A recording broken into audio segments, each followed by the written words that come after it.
PD5 pilot with you out at the Hillsboro hangar, and we've been doing some work on that instrument panel, take some measurements, and actually made some templates to look at what different instrument configurations might look like.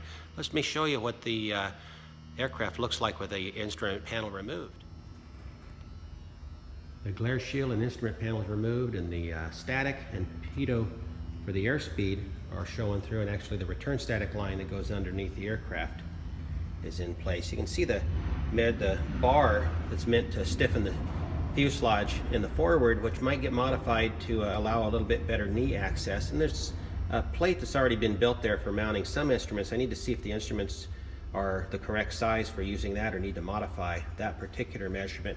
You'll also see up there near the top, up there is a little slide that controls that vent that is the NACA duct that's out here on the nose of the aircraft that controls the fresh airflow inside, keep the instruments cool and keep you cool when you're inside this solar oven. Let's take a look at what I did with the instruments themselves.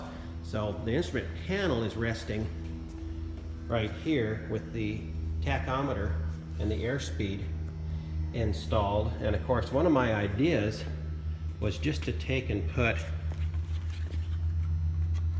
a Garmin G5 right there and actually replace that tachometer with an MGL gauge that has a multifunction gauge for multiple instruments.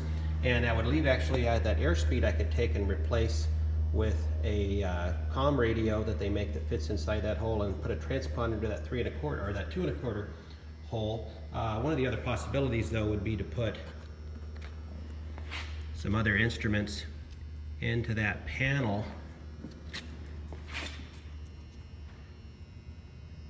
which you get the idea, although it's not quite straight. And we'd have a few options that would actually utilize the existing panel. I mean, we could really go crazy with some configurations there with a nice GTN 650 in that panel. But one of the other things I did was made a template. So let's take a look at that template. And the template was made using the actual panel for the measurement, but that would allow for a 10-inch G3X display and a G5 mounted beside for standby. But of course, this would be a VFR only panel. If I got stuck in the clouds, needed to punch through a cloud layer, or needed to get home, I could get stuck in those type of situations. I don't intend to build a BD5 for hard IFR use, but I do live in the Pacific Northwest, so there are times that you do have to be able to just punch through a layer of clouds.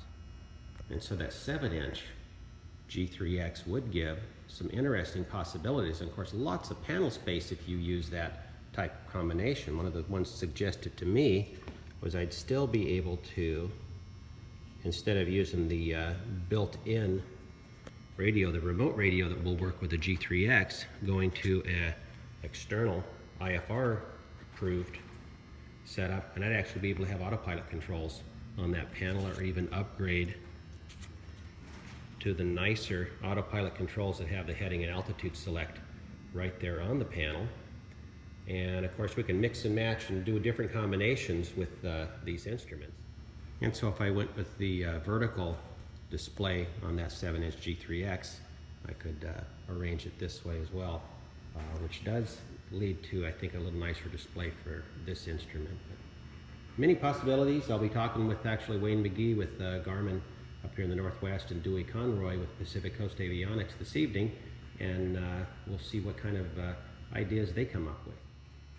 So you can see this BD5 project is moving forward, and as I say, now we have the decisions to make on how to outline that panel. And yes, there are some other possibilities. There's Dynan, there's Great Lakes, there's MGL also does some full panel setups. But what I found in my research is by the time you put the features and everything you want onto that panel, they're really quite close in cost. So you know, you want to look at who has good customer service, who has good reputation in the industry, and who's going to actually keep you wings level in the clouds if you actually find yourself in that situation.